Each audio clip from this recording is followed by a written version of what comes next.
face à une situation qui te semble incontrôlable, ingérable, inimaginable, en fait, face à une situation qui pour toi est sans issue, comment te positionnes-tu? Est-ce que face à l'impossible, tu crois, tu fais confiance à Dieu, ou tu laisses cette impossibilité étouffer ta foi? En fait, même face à l'impossible, la foi croit. Et souvent, elle obtient un résultat qui dépasse l'entendement, l'imagination, qui est humaine. Et c'est beau de voir que, en fait, Jésus répond toujours présent lorsqu'on s'attend à lui. C'est vraiment important que tu réalises que, quelles que soient tes impossibilités, ne bascule pas dans le désespoir. Reste toujours focus sur Dieu. Crois. La foi, c'est quelque chose qui va s'emparer. C'est un bras qui va chercher la bénédiction, la réponse appropriée à une situation. Et Dieu se fait toujours un plaisir. Oui, Dieu se fait toujours une joie de répondre et d'honorer la foi de ses enfants. Dieu ne répond pas par son absence, il répond par sa présence et souvent de manière improbable, boum, il arrive et règle la situation. Dans le psaume 46, verset 1, Dieu est pour nous un refuge et un appui, un secours qui ne manque jamais dans la détresse. Il ne manque jamais dans la détresse. Dieu répond toujours présent. Il est notre refuge. Dis avec moi, il est mon refuge.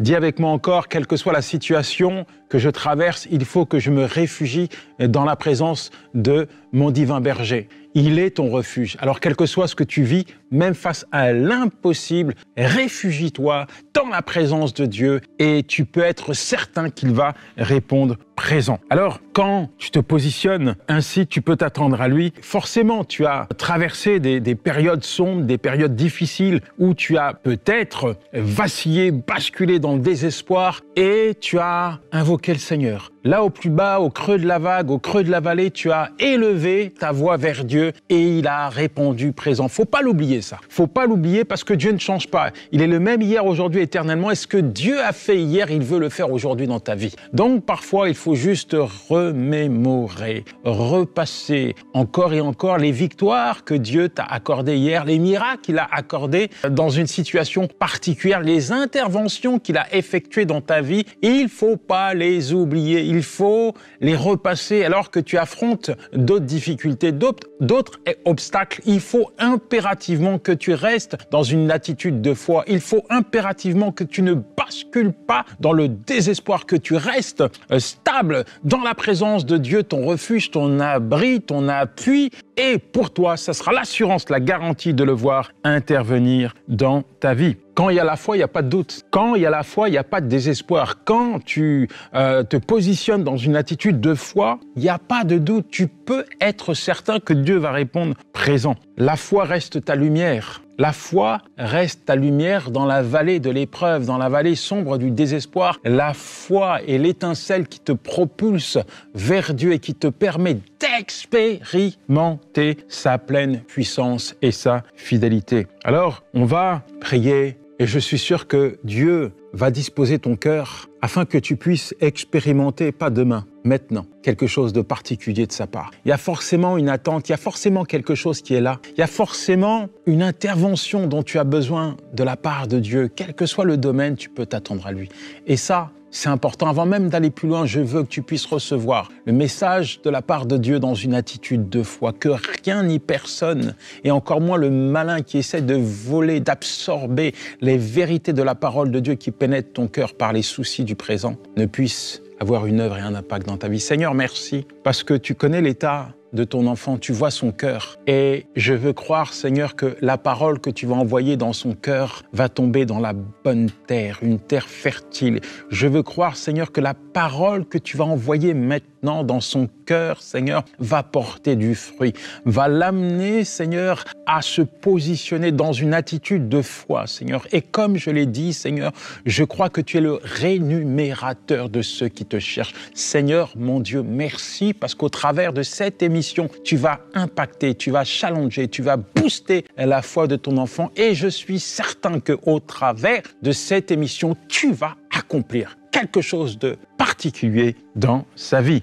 Amen. Alors, Jésus va prendre Jairus avec lui, il va lui dire « Viens avec moi ». Et on va s'apercevoir que finalement, il y a des gens qui sont là, il y a du bruit partout. Il y en a même qui vont se moquer parce que Jésus-Christ dit « Elle dort ». Elle est morte, Jésus dit « Elle dort ». Et moi, j'aime cette attitude de Jairus qui va être soumis totalement aux paroles de Jésus. C'est véritablement important de laisser la voix de Dieu venir rassurer notre cœur, de lui faire confiance. Au-delà de la raison, au-delà des raisonnements humains, tu dois faire confiance à Dieu. Proverbe 3, verset 5, il est dit « Confie-toi en l'Éternel de tout ton cœur et ne t'appuie pas sur ton intelligence ». Parfois, nos sentiments nous trompent, nos sentiments nous mentent. Et c'est vrai qu'humainement parlant, comme je l'ai dit tout à l'heure, lorsque la mort intervient, c'est fini, c'est sans retour, c'est fini, c'est la mort, il n'y a plus rien à faire. Mais ça c'est l'homme, mais Dieu n'est pas dans ses affaires, Dieu est créateur de la vie, il est celui qui apporte la vie là où il y a la mort. Et on le voit dans la Bible, j'aime cette image, ce texte de Lazare qui est mort, qui est enfermé dans une grotte, ça fait 4 jours, il est là, et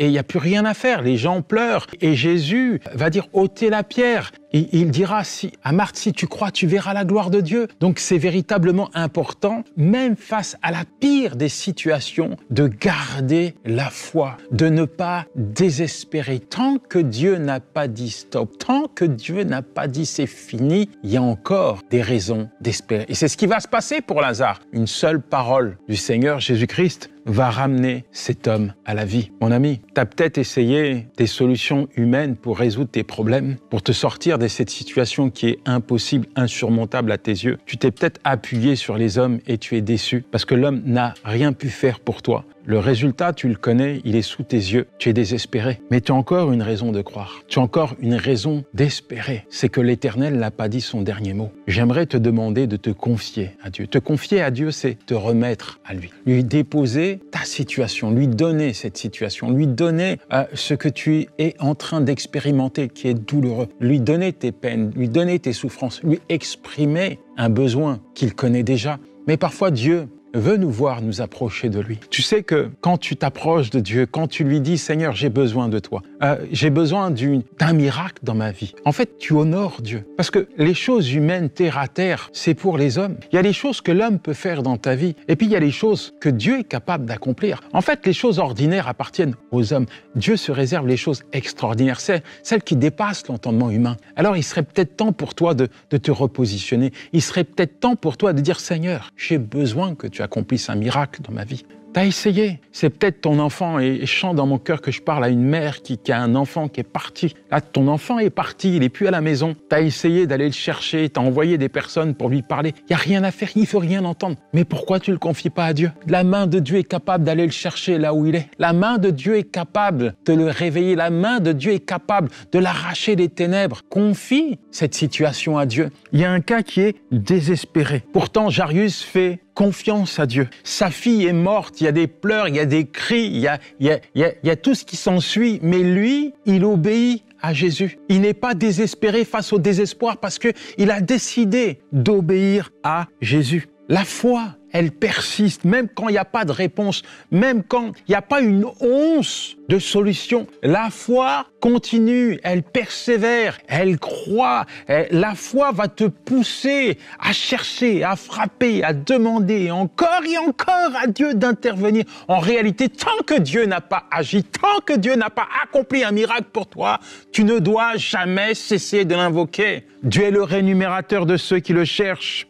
Jairus a choisi de croire. Il a choisi de faire confiance plutôt que de s'arrêter sur ce qu'il voyait, sur ce spectacle effroyable. Sa fille est morte. Jairus a décidé de croire en celui qui lui a dit « Ne crains rien, ne crains rien, ne crains rien, n'aie pas peur ». Jésus littéralement lui disait « Je vais faire quelque chose ». Et il va le dire, cette fille, elle n'est pas morte, elle dort, elle dort, elle dort. Lorsque tu vois une fin, Jésus voit un commencement. Lorsque tu vois une impossibilité, Dieu voit une opportunité. Alors arrête de décréter ta fin à cause de la situation que tu traverses. Arrête de dire « je m'en sortirai pas » à cause de la situation que tu traverses. Arrête de croire que ta vie est fichue, que tu vas mourir à cause de cette situation que tu traverses. Ouvre ton cœur. Tourne-le vers Dieu. Commence. Un zeste de foi peut obtenir un miracle. Un zeste de foi peut déclencher un miracle dans ta vie. La foi est le pont qui te permet de traverser le visible, de pénétrer l'invisible, d'aller chercher ta bénédiction, d'aller chercher ton miracle, d'invoquer le Seigneur et de voir Dieu répondre, de voir Dieu intervenir. Quand tout le monde dit c'est fini, Dieu se fait un plaisir d'intervenir. Quand le monde crie c'est terminé, le ciel crie ce n'est pas fini, j'ai encore quelque chose à faire. C'est une parole pour toi, mon ami. C'est une parole pour toi. Seigneur, merci pour ton enfant. C'est pas fini. Le Seigneur te dit ce n'est pas fini. À toi qui es malade, à toi qui, les médecins ont dit, c'est fini, les traitements, on les arrête. Le Seigneur te dit, ce n'est pas fini. Je suis celui qui te guérit. Je suis celui qui est capable d'accomplir un miracle dans ta vie. Peu importe ta maladie, ce qui est important, c'est ce que Dieu est capable de faire. C'est ce que Dieu te dit maintenant, Seigneur, merci parce que tu opères un miracle. Merci parce que tu opères une guérison maintenant dans le corps de ton fils, de ta fille. Alors que les médecins ont dit c'est terminé, je proclame la vie, je proclame la guérison, je proclame une intervention de ta part maintenant dans le nom de Jésus. Dieu est un Dieu de gloire. Faire confiance à Dieu parfois nous demande un effort qui dépasse la compréhension humaine. Faire confiance à Dieu alors que tout le monde est en panique, ça dépasse la compréhension humaine. Je me souviens de cet homme qui, on a diagnostiqué un cancer et il a interdit à toute sa famille d'aller nourrir leurs inquiétudes en consultant Internet pour voir ce que cette maladie pouvait engendrer, les conséquences de cette maladie. Et il a ordonné à sa famille de chercher Dieu, de s'attendre à lui, de ne rien lâcher, de persévérer dans une attitude de foi, à l'invoquer, à le prier pour une intervention. Et tu sais ce qui s'est passé dans sa vie? Il a obtenu la guérison. Il a obtenu la guérison. Parfois, tu traverses des situations qui sont humainement impossibles à solutionner. Mais c'est bien au milieu, au sein même de tes impossibilités que Dieu se fera un plaisir d'accomplir un miracle. Dieu est un Dieu de gloire. Alors, Jésus, il y a des gens qui pleurent, mais il y a des gens qui se moquent de lui, comme d'habitude. Et il entra dans la chambre et il saisit par la main cette fille et lui dit « Talitha Kumi », ce qui signifie « Jeune fille, lève-toi, je te le dis ». Aussitôt, la jeune fille se leva et se mit à marcher. C'est incroyable, c'est incroyable. Quand il n'y a plus rien à faire, Dieu peut encore faire quelque chose. Quand les gens disent « c'est fini », Dieu dit « je vais agir ». En fait, il se fait toujours un plaisir. Quelqu'un disait « si Dieu me demande de traverser un mur de béton, ce serait mon devoir de le faire, ce serait le sien de le déplacer ». En fait, il n'y a rien qui doit t'empêcher de croire. Il n'y a rien qui doit te bloquer, t'enfermer dans la grotte du désespoir. Il n'y a rien qui doit annuler la puissance de Dieu dans ta vie. Dieu est capable. Dis avec moi, Dieu est capable. Répète encore, Dieu est capable. Dieu est capable de me guérir. Dis-le haut et fort, Dieu est capable de me guérir. Dis-le encore, Dieu est capable de me guérir. Quelle que soit ma situation, Dieu est capable d'agir. C'est peut-être au sein de ton foyer, dis-le avec moi, Dieu est capable d'agir au sein de mon mariage. Dis-le encore, Dieu est capable d'agir dans le cœur de mon mari qui ne te connaît pas, Seigneur. Dieu est capable d'agir dans le cœur de mon épouse qui n'est pas convertie. Dieu est capable d'agir dans le cœur de mes enfants qui se sont rebellés contre l'Éternel. Dieu est capable. En fait, Dieu est capable d'ouvrir des choses, des vannes spirituelles. T'imagines même pas, mon ami. Dieu est capable. Tes yeux sont faits pour voir la gloire de Dieu. Tes yeux sont faits pour expérimenter, pour contempler la gloire de Dieu. Je peux pas te dire bien plus, mon ami. Voilà ce qui se passe. Jésus rentre dans la pièce. La fille, pour tout le monde, elle est morte. Pour Jésus, elle dort.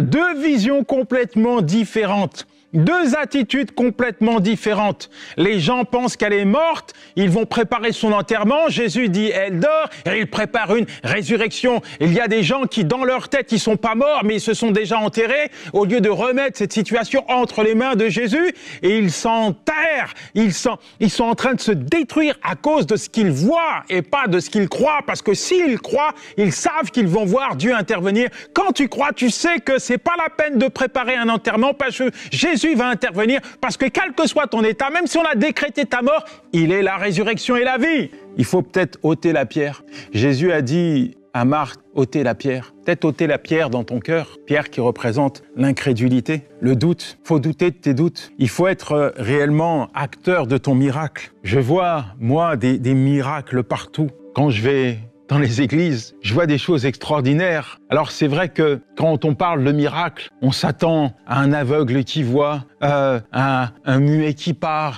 à un sourd qui entend. C'est beau tout ça. Mais le plus grand des miracles, n'est-il pas le miracle de la vie? De voir une personne qui avait une vie cabossée, qui marchait loin de Dieu, qui était une épave, un mort vivant, revenir à la vie et devenir un acteur du royaume de Dieu. J'aime tellement entendre des pasteurs raconter leurs témoignages. Parfois, ils étalent leur vie antérieure, une vie pathétique, une vie où ils étaient complètement paumés, complètement perdus. Et là, tout à coup, tu les entends parler, tu te dis, mais c'est pas possible. Ces gars-là n'auraient jamais dû être présents, être des pasteurs.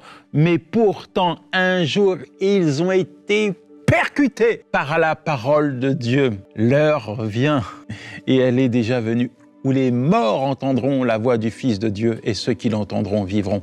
Et ces gars, quand ils racontent leur expérience, quand ils partagent leur témoignage, il y a une saveur divine. Les guérisons sont temporaires, le salut est éternel.